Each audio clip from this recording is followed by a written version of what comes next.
क्या चैप्टर है आपका? A letter to God. ठीक है, प्रोज का जो पहला चैप्टर है a letter to God. A means क्या होता है? एक, और लेटर मीन्स क्या होता है? पत्र। गॉड ईश्वर, ईश्वर को एक पत्र। कहानी बहुत ही इंटरेस्टिंग है, अच्छे से समझना है। क्या दिया हुआ है? अ लेटर टू गॉड, ईश्वर को एक पत्र, या ईश्वर के लिए एक पत्र, या ईश्वर के नाम एक पत्र। ठीक है, लिखता कौन है? वो एक बहुत ही इंपॉर्टेंट कैरेक्टर है, उसका नाम क्या है? लेंचो। ठीक है, इस पाठ के जो राइटर है उनका नाम क्या है? GL fuse. ठीक है, जिन्होंने ये पाठ लिखा है। सबसे पहले हम समझते हैं इस पाठ के जो कैरेक्टर्स यानी जो चरित्र हैं कौन कौन से हैं, फिर आराम से पूरी कहानी सुनेंगे। ठीक है, लेंचो, लेंचो एक बहुत ही गरीब, कठिन परिश्रम करने वाला और ईश्वर में अटूट विश्वास रखने वाला, दो प्रकार के लोग होते हैं। ठीक है, एक ऐसे होते हैं जो थोड़ा थोड़ा विश्वास करते हैं, अगर उनको फायदा हो गया तब तो ईश्वर है। ठीक है, अगर उनको फायदा नहीं हुआ, ईश्वर नहीं। और एक तो पहले से ही होते हैं आस्तिक और नास्तिक। आस्तिक वे होते हैं जो ईश्वर में विश्वास रखते हैं। नास्तिक कौन होता है? जो ईश्वर में बिल्कुल भी विश्वास नहीं रखता है। आस्तिक में भी दो प्रकार बताए गए हैं ना, एक ऐसे जो मानते ही मानते हैं चाहे उनका काम बने या फिर बिगड़ जाए, लेकिन कुछ ऐसे होते हैं कि अगर बन गया तो आस्तिक और नहीं बना तो नास्तिक। ठीक, तो आपको ये ध्यान रखना है।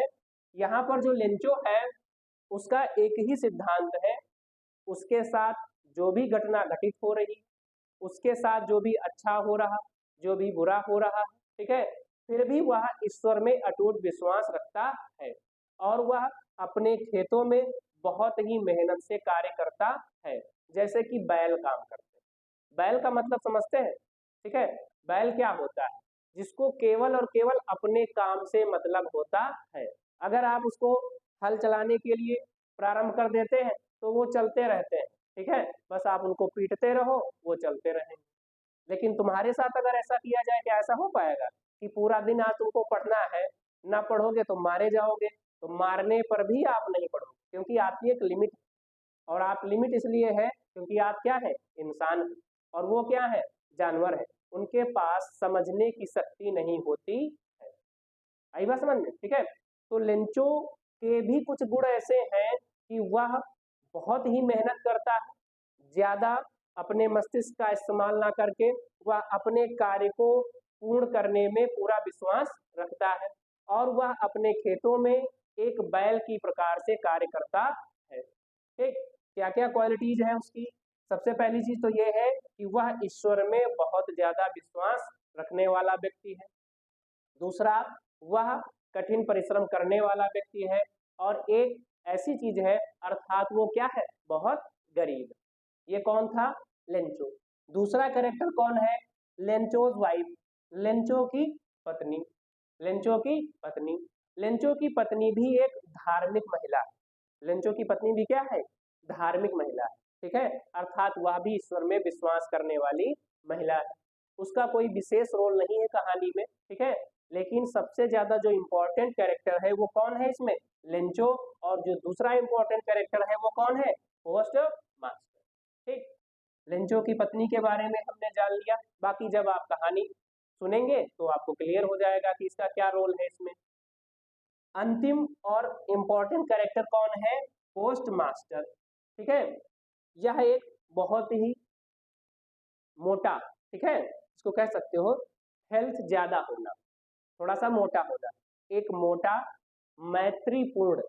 मैत्रीपूर्ण समझते हो? दो प्रकार के लोग होते हैं, इसमें भी दो प्रकार के। पहला, अगर उनका काम हुआ तो वो आपसे बात करेंगे, अगर उनका काम नहीं हुआ तो वो आपसे बात नहीं करने वाले, ऐसे भी मित्र होते हैं। ठीक है, लेकिन कुछ लोग ऐसे भी होते हैं, अगर वो आपको जानते हैं तो आपसे उनका कोई फायदा होने वाला है तो, या फायदा नहीं होने वाला है तो भी आपसे अच्छे मित्र की भांति व्यवहार करते हैं। ठीक है, तो जो पोस्ट मास्टर है वो मैत्रीपूर्ण व्यवहार करने वाला है। कोई भी सामान्य व्यक्ति आता है उससे भी वह अच्छे से व्यवहार करता है। ऐसा नहीं है कि अगर उसका मौसी का लड़का या मामा का लड़का है तो उसी से वो अच्छे से बात करेगा। ठीक है, अगर कोई सामान्य व्यक्ति भी उसके यहाँ आता है तो भी वह उससे अच्छे से बात करता है। पहली क्वालिटी ये हुई। दूसरी बात यह है कि वो बहुत ही हंसमुख स्वभाव का है। हंसमुख समझते हैं, है ना? हंसमुख क्या होता है? जो व्यक्ति ज्यादा परेशान नहीं रहता, ठीक है। अगर थोड़ी सी कोई भी अच्छी बात हुई या हंसने वाली बात है तो वह मुस्कुराता है, हंसमुख स्वभाव का है, मैत्रीपूर्ण है। और वही अंत में किसकी मदद करता है? लेंचो की, ठीक है ना। अंत में वो किसकी मदद करता है? लेंचो की। ठीक, तो अब हम आते हैं इस कहानी की ओर। कहानी कहाँ से प्रारंभ होती है उसको प्रारंभ किया जाएगा। हमने 3 कैरेक्टर्स पढ़े, कौन कौन सा? लेंचो जो सबसे इंपॉर्टेंट कैरेक्टर था, लेंचो की पत्नी, अगला पोस्ट मास्टर। पाठ का नाम आ लेटर टू गॉड, ईश्वर को एक पत्र। राइटर कौन है? GL Hume's. तो अब हम कहानी प्रारंभ करते हैं। कहानी प्रारंभ होती है, एक दिन ऐसा समय था कि जब लेंचो अपने घर के बाहर टहल रहा था, ठीक है, या कह दिए कोई काम कर रहा था। उस दिन वह और उसके जो खेत थे, लेंचो के जो खेत थे, उसके घर से साफ दिखाई देते थे, अर्थात खेतों में लगी फसल बिल्कुल स्पष्ट उसके घर से दिखाई देती थी। तो वह अपनी फसल की ओर देखता है और मन में विचार करता है कि काश अगर थोड़ी सी बारिश हो जाती या फिर हल्की बूंदाबांदी हो जाती तो मेरी जो फसल है तैयार होने वाली है ये और अच्छे से तैयार हो जाती, क्योंकि उसके पास, ठीक है ना, अपने खेतों को पानी देने के लिए कोई अगला साधन नहीं था। इसलिए वह ईश्वर से प्रार्थना करता है कि काश अगर थोड़ी सी बारिश हो जाती या हल्की बूंदाबांदी हो जाती तो उसकी जो फसल है और भी अच्छे से तैयार हो जाती। यह घटना लगभग सुबह की है। धीरे धीरे कुछ समय व्यतीत होता है। लेंचो के जो बच्चे हैं वो घर के बाहर खेल रहे हैं। लेंचो की जो पत्नी है वो भोजन तैयार कर रही है या बना रही है। सुबह की बात थी जब लेंचो ने मन में विचार किया था कि हे ईश्वर, काश थोड़ी सी बारिश हो जाती। लेकिन जैसे जैसे समय व्यतीत होता गया और शाम का समय आया, ठीक है, तब लेंचो देखता है कि उत्तर पूर्व दिशा से बादल दिखाई देते हैं।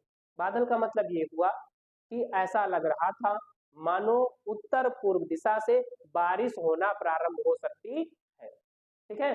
तो लेंचो देखता है कि जो काले काले बादल बने दिख रहे हैं उसे, तो वह मन में थोड़ा प्रसन्न हो जाता है कि हो ना हो बारिश अब जरूर होगी।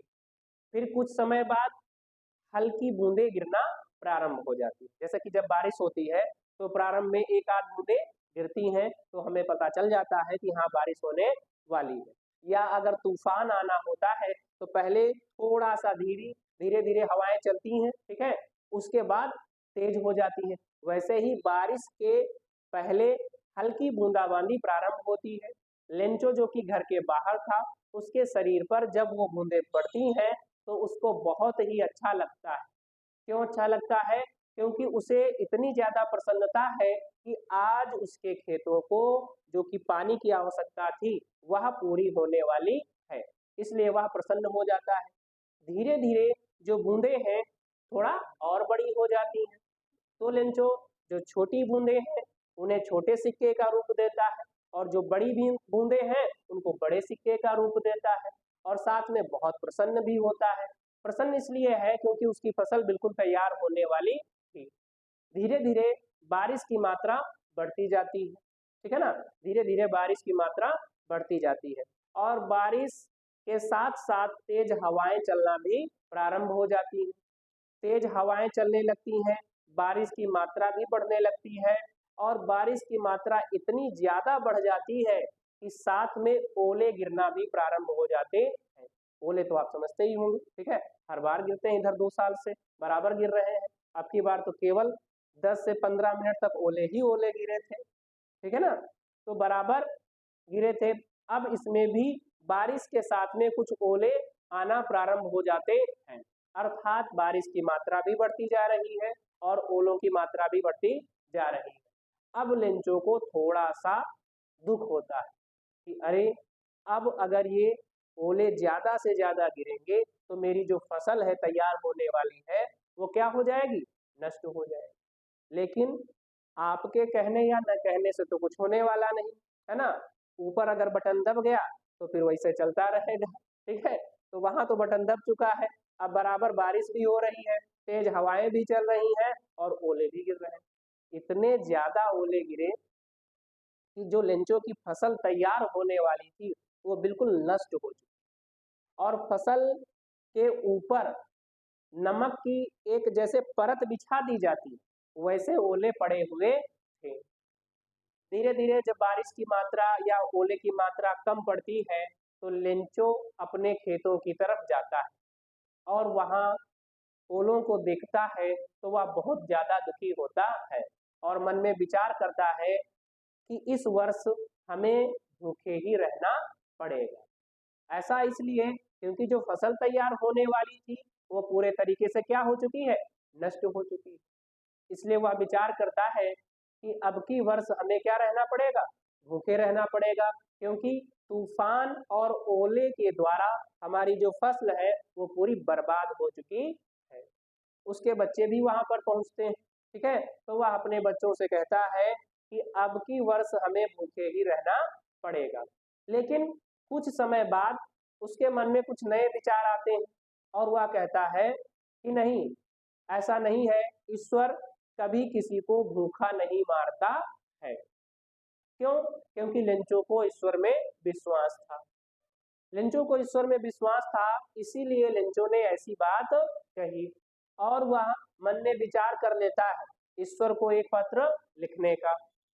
अगली सुबह वह पोस्ट ऑफिस को पहुंचता है, वहां पर कागज और पेन लेता है और लिखना प्रारंभ करता है। लेंचो बहुत ज्यादा पढ़ा लिखा नहीं है, सामान्य बुद्धि का व्यक्ति है, इसीलिए विचार नहीं कर पाता है ज्यादा, ठीक है ना। लेंचो लिखता है, ठीक है ना, जैसा कि हे ईश्वर आपको पता है मेरी जो फसल थी वो पूरे तरीके से क्या हो चुकी है, बर्बाद हो चुकी। उस फसल को पुनः बोने के लिए, फसल को पुनः बोने के लिए और नई फसल जब तक तैयार नहीं होती तब तक के जीवन यापन के लिए मुझे 100 पीसोज की आवश्यकता है, ठीक है। वो इस पत्र में ऐसा लिखता है और उसको जो पत्र पेटिका है उसमें डाल देता है और वहां से चला आता है। जो पोस्ट मास्टर होता है, ठीक है, और साथ में कर्मचारी भी होते हैं डाक के, ठीक है ना, जो जिसको हम डाकिया कहते हैं, जो हमारे लिए पत्र लाता है। डाकिया उस पत्र पेटिका से सभी पत्र निकालता है और अलग अलग जो पते उसमें लिखे हुए हैं वहां जाने के लिए सबको मेंशन करता है कि भाई वहां जाना है, वहां जाना है। लेकिन एक पत्र उसको ऐसा मिला जिसपे लिखा था टू गॉड, ईश्वर के लिए या ईश्वर को। जब उसने ऐसा देखा और कुछ उस पर लिखा नहीं था तो वह उस पत्र को ले जाता है और जो कि ऑफिस यानी पोस्ट ऑफिस में एक सबसे जिसके बारे में आपको बताया गया था, कौन था, पोस्ट मास्टर, उसके पास जाता है डाकिया और उसको पत्र देता है। पोस्ट मास्टर उस पत्र को निकालता है। अब ध्यान ये रखना है, पोस्ट मास्टर है, पोस्ट मास्टर नहीं, ठीक है। पोस्ट मास्टर अलग होता है, पोस्ट मास्टर अलग होता है, ठीक। हाँ, पता चले पोस्ट मास्टर समझ लो, ठीक है ना। तो पोस्ट मास्टर जब उस पत्र को निकालता है और उस बात को पढ़ता है तो वह उसमें देखता है, प्रारंभ में तो उसको बहुत ज्यादा हंसी आती है, प्रारंभ में उसको बहुत ज्यादा हंसी आती है कि अरे कौन बेवकूफ ऐसा पत्र लिख के यहाँ रख गया है, कौन ले जाएगा इसको। लेकिन अचानक से वो जो है गंभीर हो जाता है। गंभीर का मतलब ये नहीं कि वो बीमार हो गया, ठीक है। गंभीर का मतलब ये है कि वह अपने विचारों को परिवर्तित करता है।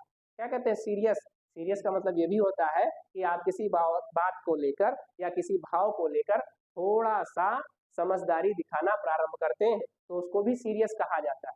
सीरियस का मतलब ये नहीं कि बीमार हो जाना होता है, ठीक। तो जो पोस्ट मास्टर है वो थोड़ा सा अपने आप को, ठीक है ना, रोकता है। जो कि हंस रहा था अब वह हंसना बंद कर देता है और उस पत्र में लिखी गई बात के बारे में विचार करता है।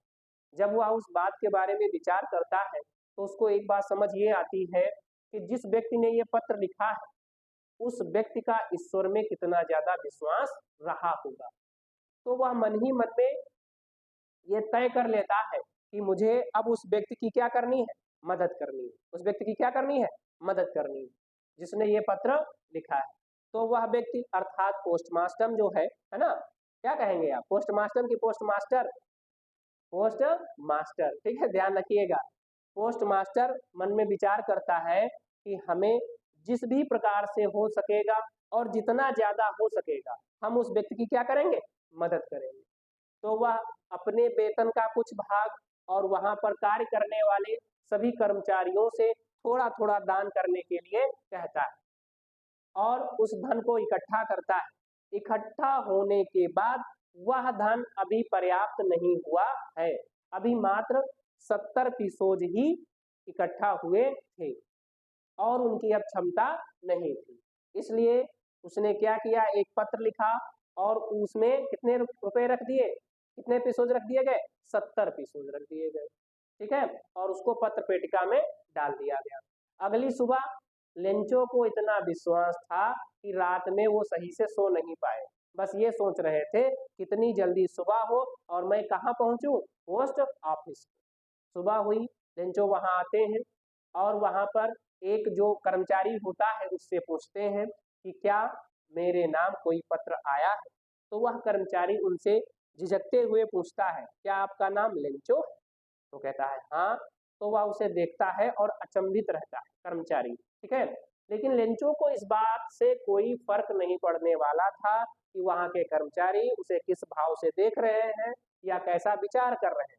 वह क्या करता है, जाता है और अपना पत्र लेता है, निकालता है और सबसे पहले उसमें रखा गया धन उसे काउंट करता है, यानी गिनता है, और उसमें कितने निकलते हैं, मात्र 70%। जब मात्र उसमें 70% निकलते हैं तो उसे बहुत ज्यादा गुस्सा आती है।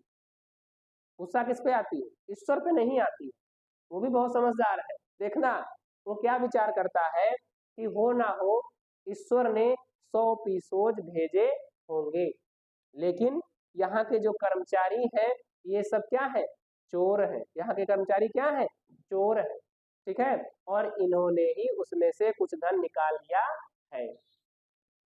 ठीक, अब क्या हुआ भाई, लेंचो किसी से कहता नहीं है, वह यह बात किसी से कहता नहीं है, 70% ले लेता है और चल देता है।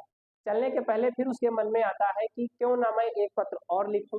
तो वह दोबारा फिर से लिखता है ईश्वर के लिए एक पत्र, और अब की बार पत्र में एक विशेष बात ये लिखता है कि हे ईश्वर, अब की बार जो बची हुई धनराशि है, ठीक है, वो डायरेक्ट मेरे घर लेकर आना, यहाँ पोस्ट ऑफिस मत आना, क्योंकि यहाँ के जितने भी कर्मचारी हैं वो सब क्या है, चोर है। और लास्ट में लिख देता है आपका प्यारा लेंचो। ये आपकी कहानी कंप्लीट हुई, आगे मिलते हैं अगले वीडियो में।